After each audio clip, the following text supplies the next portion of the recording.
我们国家这个航天工程或者这个事业的发展是非常的不易的。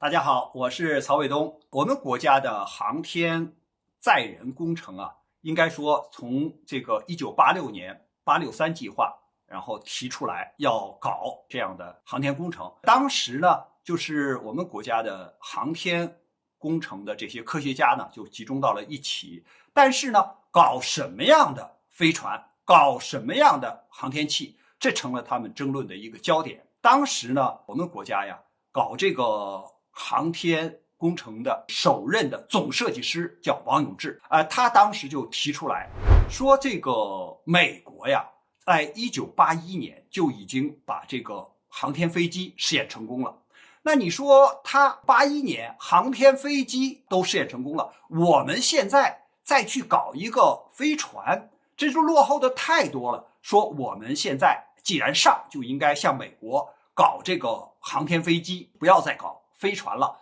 但是呢，很多同志呢就不同意这种观点，说你搞航天飞机啊，这个花费的资金还有我们现在的科技能力搞不了，那你这个载人航天那要拖到什么时候呢？所以这两种意见呢，可以说争论的相当激烈，就是怎么办？经过不断的大家就是讨论论证，最后呢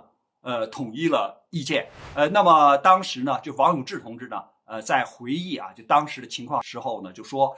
我开始是赞同搞这个航天飞机的，后来啊大家探讨以后就认为搞这种门槛比较低一些，投入的资金比较少，但是见效比较快，我们涉及的部门少，可以能够快速解决问题，这种方式还是比较合适的。特别是呢，当时国防科工委的科技委主任啊是朱光亚先生，他呢当时也提出了比较明确的意见。那么他当时是怎么说的呢？他说呀，以飞船起步，完成突破载人航天基本技术，进行空间对地的观测、空间科学及技术的实验，为载人空间站工程大系统积累经验。未来要研制单级入轨、可完全重复使用的载人航天器。所以呢，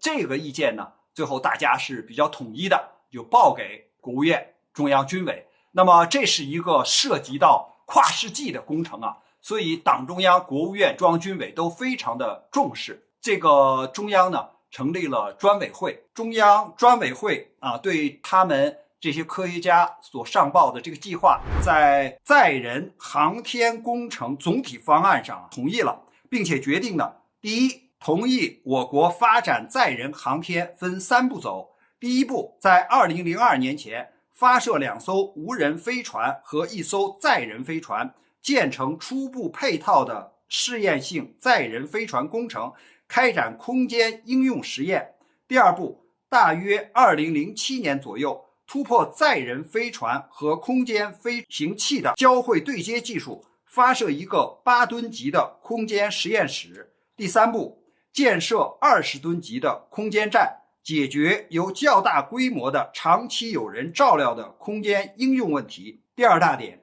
载人飞船工程作为国家重点工程，由中央专委直接领导，国防科工委负责统一组织实施，要像过去抓2弹1星那样，下决心把这件事情办好。由于这是一个跨世纪的工程，工程量非常大，耗资非常的多，而且你这个论证完了之后是要长期的进行下去的，所以参加会议的所有人员要在这个会议纪要上都要签名，向党中央、国务院、中央军委报备，以示负责。那么这个方案报给党中央以后，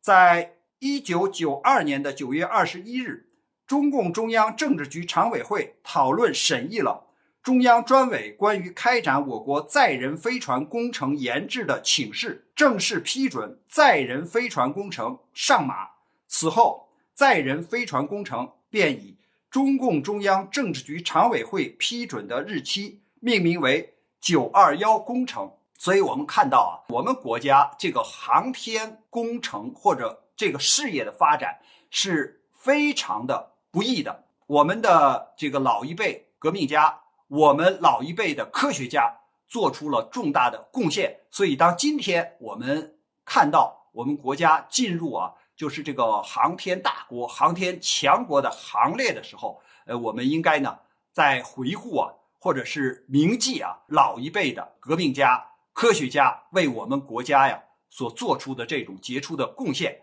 关于这个话题呢，我们今天就聊到这儿，感谢大家观看本节目，我们下期节目再见。